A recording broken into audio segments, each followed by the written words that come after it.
इस वीडियो को स्टार्ट करते हैं। जैसे कि आपको पता ही भाई, बाजार में तो अच्छी खासी गिरावट पिछले 4-5 महीने से तो हम लोग देख ही रहे हैं। अलग अलग रिकॉर्ड ब्रेक यहाँ पे हो ही रहे, जो कि अच्छे रिकॉर्ड तो बिल्कुल भी नहीं है। ठीक है, मतलब जिनका पैसा मार्केट में लगा हुआ है उनके लिए अच्छी बात नहीं है। हाँ, जिनका नहीं लगा है भाई वो तो खुशी होंगे, क्योंकि उनको बहुत अच्छी अपॉर्चुनिटी क्रिएट होते हुए देखने को यहाँ पे मिल रही है। सो बाजार में तो गिरावट हुई है। मल्टीपल रीजंस ऑलरेडी मैं बहुत सारे वीडियो में कवर कर चुका हूँ। कैसे ट्रंप परेशान कर रहे हैं, चाइना अपने पॉलिसीज को स्ट्रांग बना रहा है, देन यूरोपियन यूनियन भी टैक्स कम करने से रिलेटेड कुछ प्रस्ताव लेकर आ चुका है।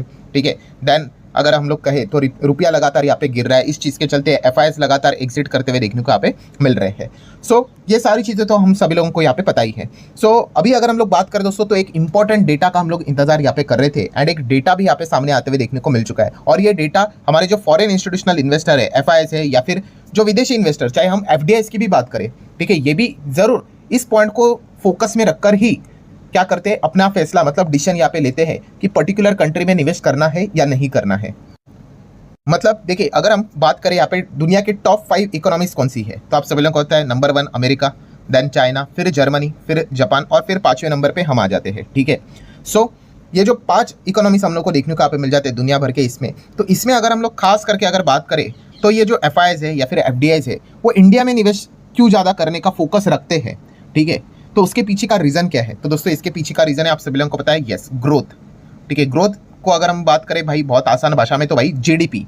ठीक है, जीडीपी के हिसाब से बात करें, ग्रोथ के हिसाब से बात करें, जितने भी बाकी के कंट्रीज टॉप 5 में देखने को मिल जाते हैं, चाहे अमेरिका, चाइना, जर्मनी, जापान, उसमें इतनी ग्रोथ नहीं है जितनी कि हमारे भारत देश में देखने को यहाँ पे मिल रही है, मतलब जीडीपी के हिसाब से बात करें तो।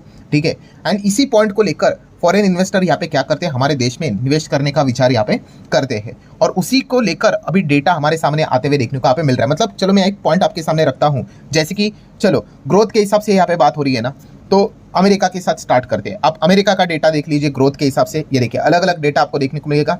आप यहाँ पे चेक कर सकते हैं, ये वाला डेटा देखिए 3%, फिर 2.8, फिर 2.8। ठीक है, ये जीडीपी है उनका। ठीक है, हर एक क्वार्टर के हिसाब से, फिर 3.1, फिर 2.3, फिर 2.3। ठीक है, मतलब मोटा मोटी आप अंदाजा लगा सकते हो। ठीक है, आप एवरेज पकड़ लो, चलो 2.5% के आसपास जीडीपी पकड़ लो। क्यों? क्योंकि ऑलरेडी उनकी इकोनॉमी बहुत बड़ी है, लगभग $30 ट्रिलियन की इकोनॉमी है अप्रॉक्सीमेटली।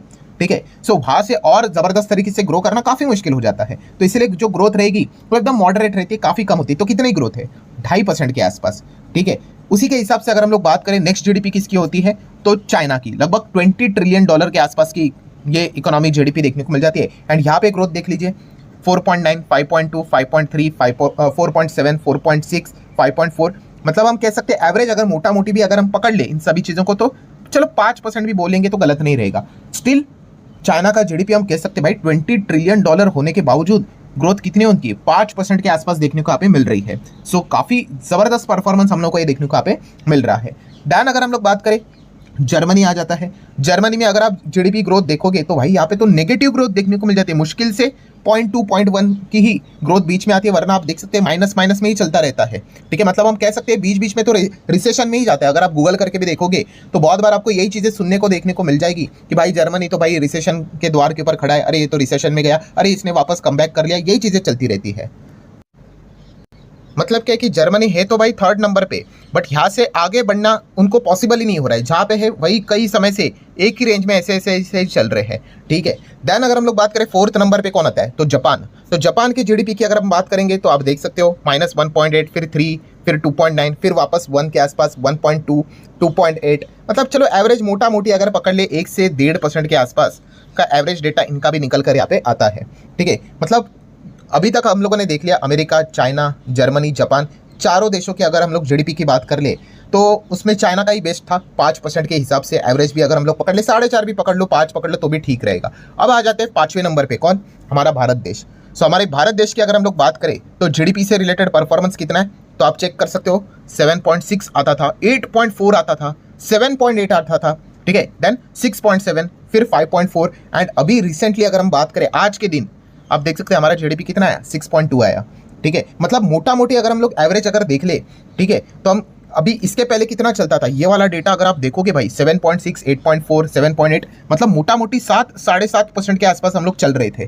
ठीक है, सो काफी कमाल का परफॉर्मेंस देखने को मिलता था। यही रीजन है दोस्तों, इस चीज के चलते विदेशी इन्वेस्टर क्या करते हैं, इंडिया में निवेश करते हैं कि भाई देख लो कि यहाँ के जो जीडीपी ग्रोथ है 6.5-7% के आसपास देखने को यहाँ पे मिल रहा है। बट अभी आप देख सकते हो दोस्तों, अगेन यहाँ पे हम लोग को अगस्त मंथ से गिरावट देखने को यहाँ पे मिल रही है कि लाल रंग हमें देखने को मिल रहा है, अनुमान से हिसाब से खराब आ रहा है। 6.7 आ गया जीडीपी, देन 5.4 आया, ठीक है, एंड देन 6.2 अगेन आते हुए देखने को मिला। अभी आप बोलोगे अरे 5.4 का 6.2 आया, अच्छा है, ऐसा नहीं है, अनुमान के हिसाब से, अनुमान था 6.3, उस हिसाब से 6.2, मतलब हम कह सकते हैं कि 3 बार ऐसा हो गया, हैट्रिक अभी यहाँ पे हो चुकी है कि अनुमान के हिसाब से हमारा जीडीपी खराब आते हुए देखने को यहाँ पे मिल रहा है। एंड पहले जो एवरेज हमारा डेटा निकल कर आता था 7% के आसपास, ठीक है, वो अभी लगभग 6% के आसपास हम लोग को देखने को यहाँ पे मिल रहा है, ठीक है। अभी भी आप देखोगे कि टॉप 5 जितने भी कंट्री है उसमें जो एवरेज डेटा निकल कर आ रहा है हमारा 6% के आसपास, वही अच्छा है, ठीक है। चाइना का कितना है 5 के आसपास, अमेरिका 2-2.5% के आसपास देखने को मिल जाता है, जर्मनी तो बात ही नहीं करेंगे तो ठीक रहेगा, और जापान भी देखा गया तो 1-1.5% के आसपास। मतलब देख सकते हैं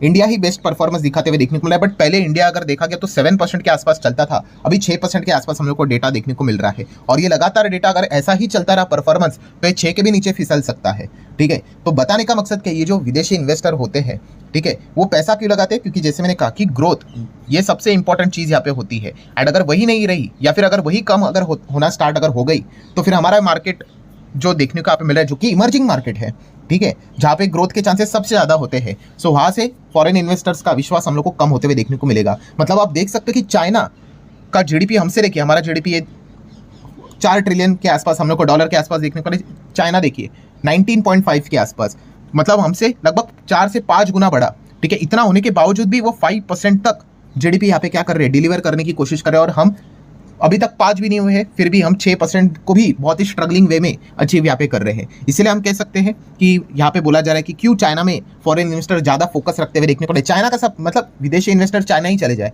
बट प्रॉब्लम ये होता है कि चाइना की सरकार, वहाँ पे जो ट्रांसपेरेंसी, वहाँ पे जो पैसा इन्वेस्ट करना ईजी है बट वापस निकालना इतना झंझट वाला काम है, इस चीज़ के चलते चाइना काफ़ी बार पीछे रहता है। और इसी चीज़ को सुधारने के लिए अभी आपको पता है उन्होंने नया प्लान भी यहाँ पे ड्रॉ करके रखा हुआ है कि यही वो सारी ट्रांसपेरेंसी को और अच्छी तरीके से करेंगे, रेस्ट्रिक्शंस को हटाएंगे, ये सारी चीज़ें यहाँ पे चल रही है। सो कुल मिला के अगर हम लोग यहाँ पे बात करें दोस्तों,